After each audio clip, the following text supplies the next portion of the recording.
അതെ, പേടിച്ച് വിറയ്ക്കാൻ ഒരുങ്ങിക്കോളും. ഷൂട്ടിംഗ് പൂർത്തിയാക്കി ഭ്രമിക്കും ടീമിന്റെ പ്രണവ് മോഹൻലാൽ ചിത്രം.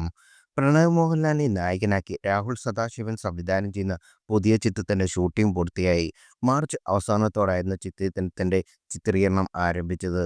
40 ദിവസത്തോളം നീണ്ട ഷൂട്ടിങ്ങിനൊടുവിലാണ് ചിത്രം പൂർത്തിയായത്. കൊച്ചിയിലായിരുന്നു ഷൂട്ടിംഗ് ആരംഭിച്ചത്. സിനിമയ്ക്ക് മറ്റ് ലൊക്കേഷൻ ഉണ്ടായിരുന്നോ എന്നതിൽ കൂടുതൽ വിവരങ്ങൾ പുറത്തു വന്നിട്ടില്ല. പ്രവേഗത്തിന്റെ നിർമ്മാതാക്കളായ വൈനോട് സ്റ്റുഡിയോസും നൈറ്റ് ഷിഫ്റ്റ് സ്റ്റുഡിയോസും ചേർന്നാണ് സിനിമ നിർമ്മിക്കുന്നത്. ഷഹദാർ ജലീൽ ഛായാഗ്രഹണം നിർവഹിക്കുന്ന സിനിമയുടെ എഡിറ്റിംഗ് കൈകാര്യം ചെയ്യുന്നത് ഷെഫീഖ് മുഹമ്മദ് അലിയാണ്. പ്രശസ്ത ആർട്ട് ഡയറക്ടറായ ജ്യോതിഷ് ശങ്കറാണ് സിനിമയുടെ ആർട്ട് വർക്കുകൾ ഒരുക്കിയത്. ഹൊറർ ത്രില്ലർ ജോണിൽ തുടങ്ങുന്ന ചിത്രത്തിന് ക്രിസ്റ്റൽ സേവറാണ് സിനിമയുടെ സംഗീത സംവിധാനം നിർവഹിക്കുന്നത്. പ്രമേഹം, ഭൂതകാലം എന്നീ സിനിമയ്ക്ക് ശേഷം രാഹുൽ സദാശിവൻ ഒരുക്കുന്ന ചിത്രം ഏത് ജോണറുള്ള ഹൊററായിരിക്കും പറയുക എന്നറിയാൻ കാത്തിരിക്കുകയാണ് പ്രേക്ഷകരും. ഫീൽ ഗുഡ് ആക്ഷൻ ജോണറിലാണ് പ്രണവ് മോഹൻലാൽ ഇതുവരെ അഭിനയിച്ചിട്ടുള്ളത്. നടന്റെ കരിയറിൽ വ്യത്യസ്തമായ ചിത്രവും പെർഫോമൻസുമായിരിക്കും ഇതെന്ന് സൂചന.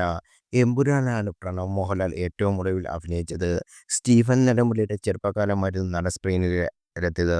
വളരെ കുറച്ച് നിമിഷങ്ങൾ മാത്രമായിരുന്നു പ്രണവിന് എമ്പുരാനിൽ ഉണ്ടായിരുന്നത്.